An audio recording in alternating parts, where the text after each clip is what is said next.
Bismillahirrahmanirrahim. Alhamdulillahirabbil alamin. Wassalatu wassalamu ala Rasulillah wa ala alihi wa ashabihi wa man tabi'ahum bi ihsan ila yaumiddin. Amma ba'd.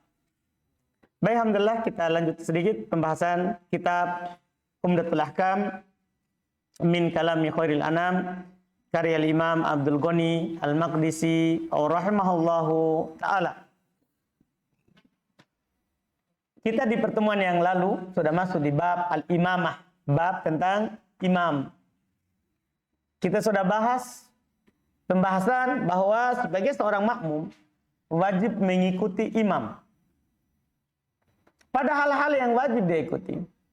Pada hal-hal yang wajib dia ikuti. Kemudian sekarang ini masih dalam bab itu juga. Hadis berikutnya kata beliau rahimallahu taala an Abi Hurairah radhiyallahu taala anhu anna Rasulullah sallallahu alaihi wasallam qala idza ammana al-imam fa'aminu. Ini masih dalam hal yang wajib diikuti. Idza ammana al-imam fa'aminu. Fa innahu man wafaqa ta'minuhu ta'minal malaikati ghufira lahu ma taqaddama min dzambihi. Masyaallah.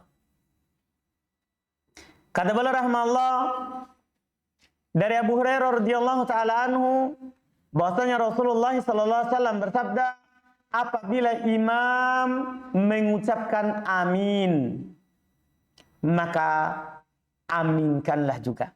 Maksudnya ucapkanlah juga amin. Karena sesungguhnya siapa yang bertepatan aminnya dengan aminnya malaikat, maka akan diampuni dosa-dosanya yang telah berlalu. Ada dua sisi pembahasan di hadis ini terkait dengan sholat berjamaah bersama imam. Pertama, yang menjadi pokok pembahasan kita dari pekan lalu, menunjukkan wajibnya ikut imam. Wajibnya ikut imam. Ikutnya langsung setelahnya. Lihat lafaz hadisnya.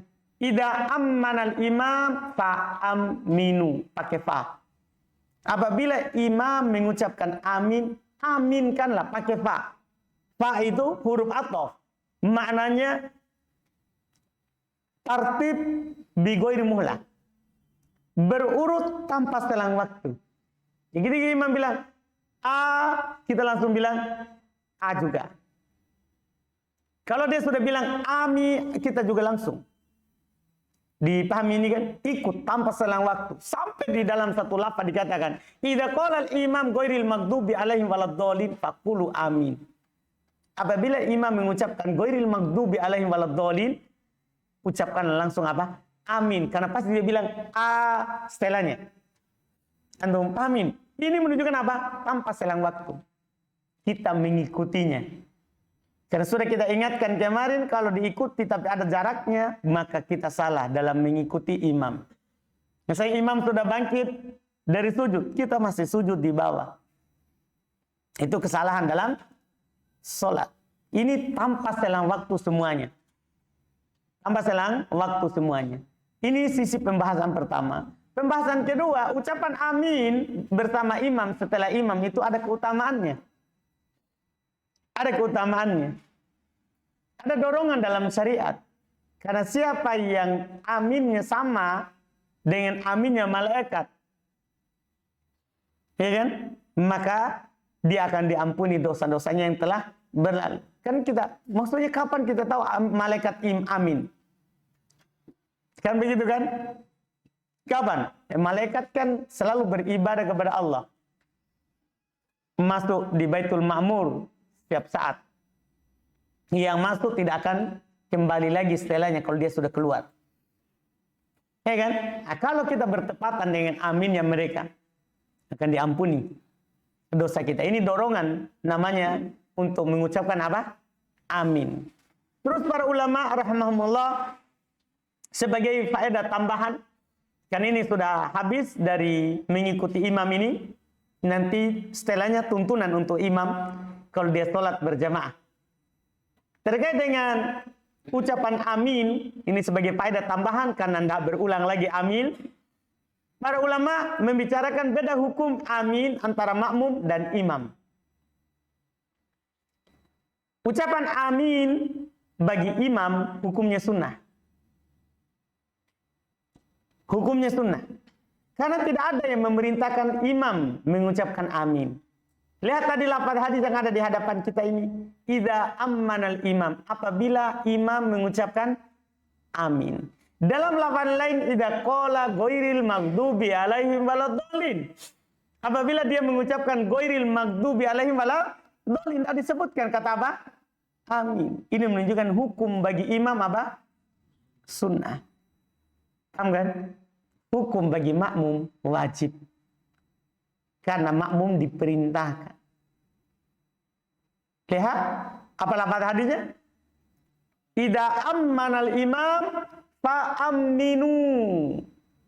Perintah. Asal dalam perintah adalah apa? Wajib. Asal dalam perintah adalah wajib. Jadi makmum, walaupun imam tidak baca amin, makmum harus baca. Karena biasanya kita di awam kan, imam tak amin, iya kan? Tidak apa-apa. Karena Nabi katakan, kalau imam mengucapkan ghairil maghdubi alaihim waladdallin, ucapkan amin. Walaupun imamnya apa? Tidak membaca. Karena sebagian orang, dia baca ini hadis yang ini, yang ada di hadapan kita. Idza ammanal imam. Jika imam amin, ta'aminu. Dia pahami. Kalau imam berarti kalau imam tidak amin, kita tidak aminkan juga. Tidak.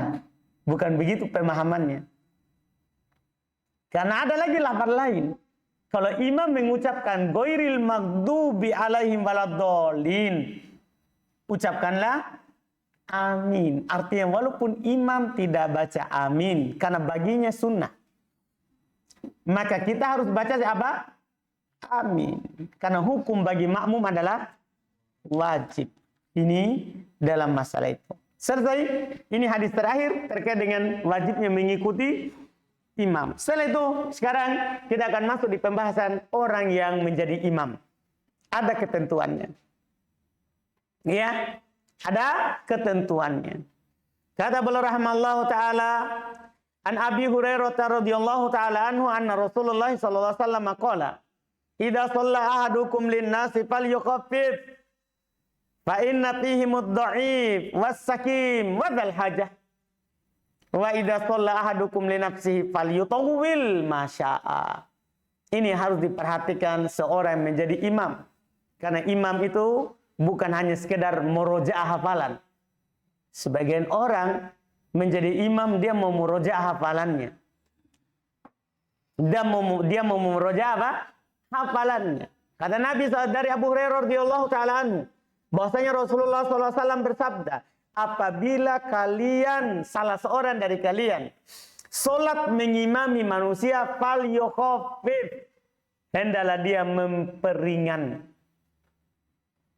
Memperingan. Ya. Bacaannya tidak panjang. Tidak panjang-panjang. Bahkan Masya Allah, di antara yang sesuatu yang sangat menakjubkan ya. Kemarin saya bahas bacaan-bacaan Nabi SAW dalam sholat 5 waktu. Ada saya lagi cantumkan di buku sifat sholat Nabi SAW. Iya, dulu buku pertama tidak ada. Di buku yang ini sekarang yang akan terbit nanti. Itu saya kaji, ternyata bacaan Nabi SAW di sholat 5 waktu itu tidak keluar dari Al-Hujurat, dari Qaf sampai An-Nas. Jarang keluar dari itu. Jarang sekali keluar. Belum sholat tidak keluar dari itu. Untuk sholat 5 waktu. Tidak keluar dari Qaf sampai An-Nas. Dari surah-surah Mufassal. Surah Mufassal itu surat yang banyak pemisahnya. Yang banyak basmalahnya. Itu bacaan Nabi SAW. Di sholat 5 waktu. Jarang belum keluar dari itu. Nanti sholat sunnah, baru boleh baca surah-surah apa? Panjang. Itu Masya Allah. Kenapa itu? Karena sholat berjamaah. Kita harus meringankan kepada apa? Manusia. Ya. Ini Masya Allah. Karena Nabi menganjurkan, dan Nabi contohkan berupa apa? Perbuatan. Nabi contohkan berupa perbuatan beliau sallallahu alaihi wasallam. Ini Masya Allah. Sesuai dengan apa yang beliau anjurkan dan apa yang beliau apa? contohkan. Apa yang beliau anjurkan dan beliau contohkan. Apa alasannya? Karena beliau bilang fa inna fihi mudda'if. Karena di antara makmum itu ada yang lemah.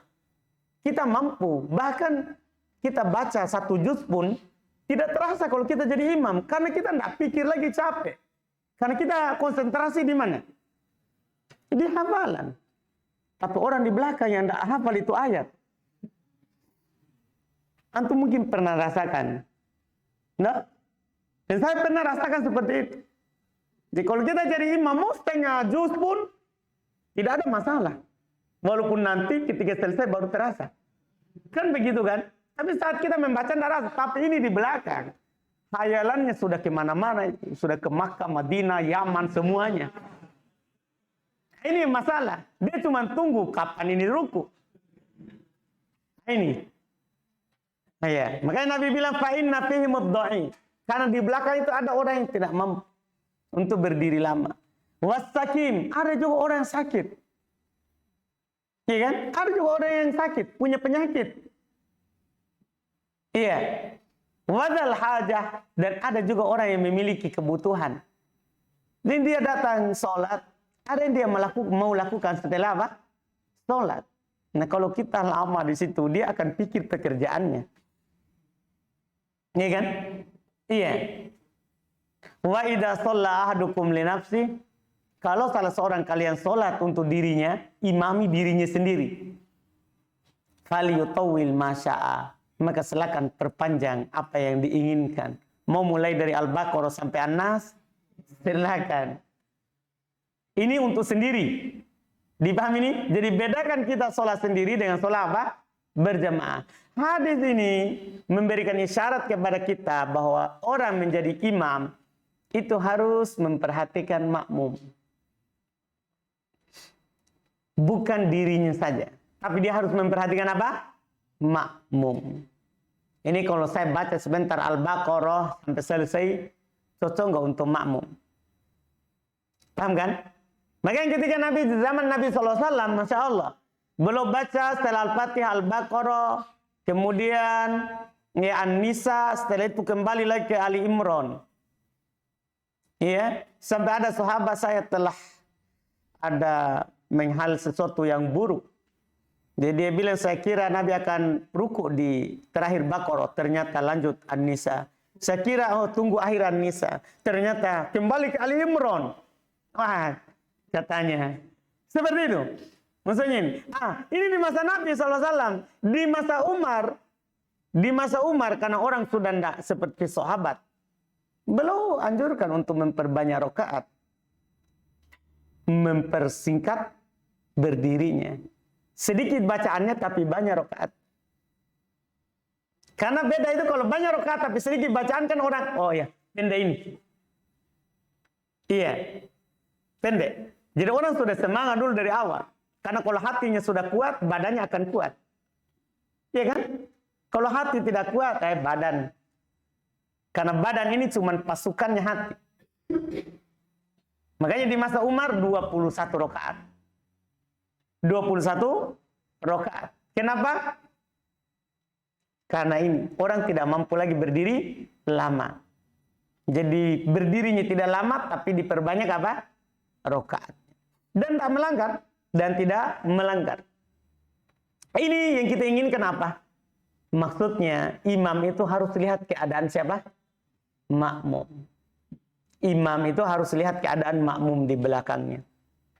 Iya, ini faedah dari hadis ini. Kemudian berikutnya, kata beliau rahimallahu taala an Abi Mas'ud Al-Ansari radhiyallahu taala anhu qala ja'a rajulun ila Rasulillah sallallahu alaihi wasallam faqala inni la ta'akhkhar an salati subhi min ajli fulan.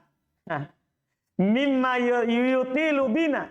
Qala fama ra'aitun nabiyya sallallahu alaihi wasallam ghadiba fi mau'idatin qat ashadda mimma ghadiba yauma idzin faqala ya ayuhan nas inna minkum munafirin fa ayyukum amman nas falyujiz. Ini dia. Fa ayyukum amman nas falyujiz. Fa inna min waraihil kabir was-saghir wadzal hajah. Kata beliau dari Abu Mas'ud Al-Ansari radhiyallahu taala anhu. Beliau berkata, datang Rasulullah SAW, datang seorang kepada Rasulullah SAW. Dia berkata, ya Rasulullah. Dia berkata, saya mundur dari sholat subuh. Aduh, bahaya nih. Saya mundur dari sholat subuh karena stipulan yang panjang bacaannya. Jadi lagi sholat berjamaah, dia mundur menyendiri, selesaikan sendiri. Itu maksudnya. Karena stipulan panjang bacaannya. Ya, ini menunjukkan, kalau lafaz ini menunjukkan boleh kita mengadukan seorang imam masjid, tapi kepada imam kaum muslimin. Kepada pemimpin. Kalau panjang misalnya as-saidah, bisa diadukan kepada pemerintah. Itu terlalu panjang, Mbak. Iya, bukan ke setiap orang. Karena Nabi SAW adalah pemimpin kaum muslimin waktu itu. Iya. Jadi adukan. Maka kata Abu Mas'ud Al-Ansari, saya tidak pernah melihat Nabi SAW marah di dalam nasihatnya, di dalam mauidhonya, seperti hari itu sama sekali. Tidak pernah belum melihat bahwa Nabi SAW semarah itu maksudnya. Nabi berkata, ya ayuhan nas, wahai manusia. Wahai manusia. Belum seruan umum. Tadi yang dinasihatkan, yang diadukan adalah orang tertentu. Dan dari sini pula boleh kita memajuhulkan orang yang kita adukan. Tidak harus disebut namanya. Boleh dimajuhulkan. Dan boleh disebut namanya kalau memang tidak jelas. Ini tempat yang dilaporkan. Paham kan? Tidak bisa menyampaikan nanti nasihat kecuali setelah disebut apa? Namanya. Ini dalam hal mengadukan seorang. Boleh dimajuhulkan, boleh disebutkan. Tergantung maslahat dan mafsadanya. Dan Nabi SAW menasihati umum langsung. Wahai sekalian manusia. Inna minkum munafirin. Sungguh di antara kalian ada yang membuat lari orang lain. Ada yang membuat apa? Lari orang. Ini yang diperhatikan oleh imam. Jangan sampai gara-gara itu makmum semuanya pada lari. Iya. Kalau kita imam, dia tidak mau. Ada saya jumpai begitu. Bahkan begitu yang saya jumpai memang sampai saat ini. Tapi alhamdulillah itu imamnya sudah meninggal. Akhirnya dia sekarang tidak pernah lagi lari. Jadi saya perhatikan masjid dekat rumah. Saya datang sholat. Biasanya saya datang kalau komat karena dekat rumah. Datang. Dia keluar. Jadi orang mulai sholat dia keluar. Jadi saya perhatikan, oh kalau itu imam dia keluar. Di setiap itu orang imam dia keluar. Ini masalah. Jadi kalau dia imam orang lain imam enggak. Tapi kalau itu orang imam dia pergi. Dia keluar sholat di rumah. Bayangkan. Berarti imam ini harus perhatikan. Imam harus perhatikan. Karena ada dari imam itu yang membuat orang apa? Lari. Memang seperti ini di masa Nabi SAW. Maka Nabi katakan, inna minkum munafirin. Di antara kalian ada yang membuat orang lari. Fa'ayyukum amman nas.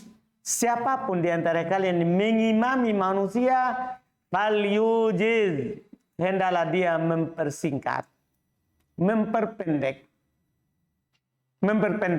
Fa inna min waraihil kabir. Karena di belakangnya ada orang tua. Wasogir, ada anak kecil. Wadal hajah. Karena anak kecil itu kalau sudah panjang lebih sudah. Sisa pertama kaki dulu digerakkan. Nah, setelah itu tangan. Ya, anak kecil. Ini akan mengganggu orang nanti. Akan mengganggu orang. Wadal hajah. Dan ada orang-orang yang memiliki kebutuhan. Nah, para ulama menjelaskan, berarti kalau kita memperhatikan tidak ada ini, kan imam harus melihat. Tidak ada orang tua. Semuanya ada pesantren. Umurnya, alhamdulillah. Ya, orang-orang yang jalan di gunung berapa kilo bisa. Apalagi hanya berdiri 1 jam.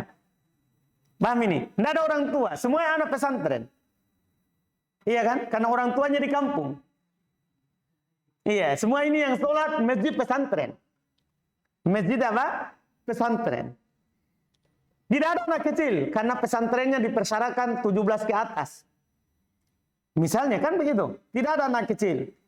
Wadal hajat, tidak ada orang memiliki kebutuhan. Kebutuhan apa? Nah, sudah dikunci pintu. Karena pesantren tidak ada kebutuhannya, tidak ada pekerjaannya. Pintu saja untuk naik ke sakan dikunci. Iya kan? Kalau ini bismillah. Iya kan? Kan begitu. Ini yang diperhatikan. Iya, makanya dia harus diperhatikan. Bahkan ada di sebagian hadis nanti, Masya Allah. Kalau seorang imam mendengar ada anak yang menangis, maka dia persingkat. Jangan sampai ibunya itu lagi sholat bersama imam. Dia persingkat, dia perpendek. Kan itu tadi. Ada dal hajah. Ada dal hajah. Dipahami ini kan? Ini bagi imam. Harus memperhatikan makmum. Harus memperhatikan makmum. Iya. Ini selesai. Setelah itu insyaAllah kita akan masuk di pembahasan sifat sholatin Nabi SAW. Cara sholat Nabi SAW, dan ini insyaAllah kita mulai besok. Kita mulai besok. Alhamdulillah.